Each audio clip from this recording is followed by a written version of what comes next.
A expectativa era de um grande ato. O chamado foi amplamente divulgado nos grupos bolsonaristas, e os organizadores apostavam que milhares de pessoas se reuniriam na Avenida Paulista para protestar contra o governo do presidente Luiz Inácio Lula da Silva e contra o ministro Alexandre de Moraes. No entanto, o que aconteceu foi exatamente o oposto: um evento esvaziado, que se tornou alvo de piadas nas redes sociais. A manifestação deste domingo, que deveria demonstrar a força do bolsonarismo, acabou se tornando um dos maiores fiascos políticos dos últimos tempos. Imagens compartilhadas na internet mostram uma avenida praticamente vazia, um número irrisório de manifestantes e discursos que ecoavam sem impacto diante da baixa adesão popular. Mas o que explica esse fracasso retumbante? Desde o início, a mobilização já dava sinais de que não seria um sucesso. Diferente de outras manifestações bolsonaristas que, no passado, lotaram ruas e avenidas, este ato mostrou um bolsonarismo fragmentado e desgastado.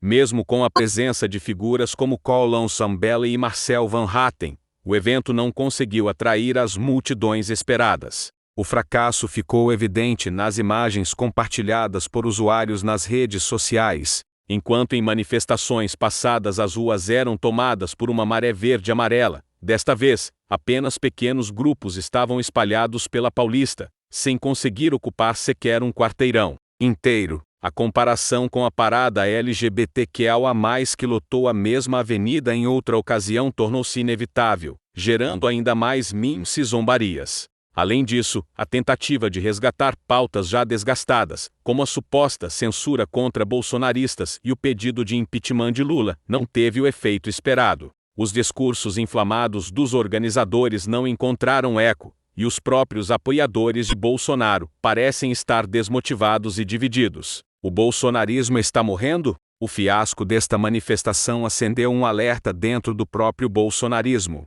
Durante anos, Jair Bolsonaro conseguiu manter uma base fiel e barulhenta, capaz de organizar atos massivos em todo o Brasil. Mas, aos poucos, esse cenário vem mudando. Algumas hipóteses podem explicar esse esvaziamento, cansaço da base. Muitos eleitores de Bolsonaro se mostram desiludidos, seja com a falta de um discurso inovador, seja com as derrotas consecutivas. Na justiça, falta de liderança efetiva, sem mandato e inelegível, Bolsonaro tem menos força para mobilizar seus apoiadores. O vácuo de liderança é evidente. Falta de uma narrativa nova. O bolsonarismo parece estar preso às mesmas pautas de 2018, sem apresentar algo novo que realmente engaje as massas. Medo de repressão. Desde os atos golpistas de 8 de janeiro de 2023, muitos bolsonaristas têm receio de participar de manifestações e sofrer consequências jurídicas. A internet, claro, não perdoou.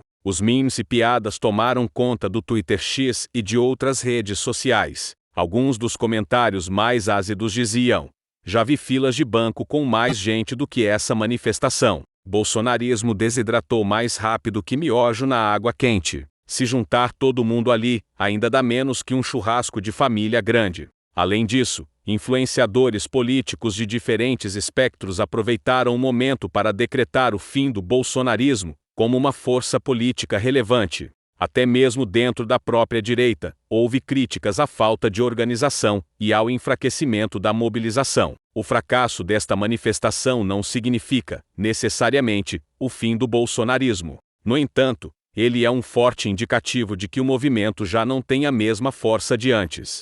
A base parece cansada, os líderes estão enfraquecidos, e a falta de novas pautas impede que o bolsonarismo se reinvente. O ato que deveria demonstrar resistência acabou se tornando um símbolo do declínio. Enquanto isso, o governo Lula segue consolidando sua posição, e a oposição bolsonarista se vê cada vez mais desarticulada. Resta saber se Bolsonaro conseguirá recuperar sua influência, ou se, de fato, estamos presenciando o crepúsculo de um movimento que já foi dominante na política brasileira.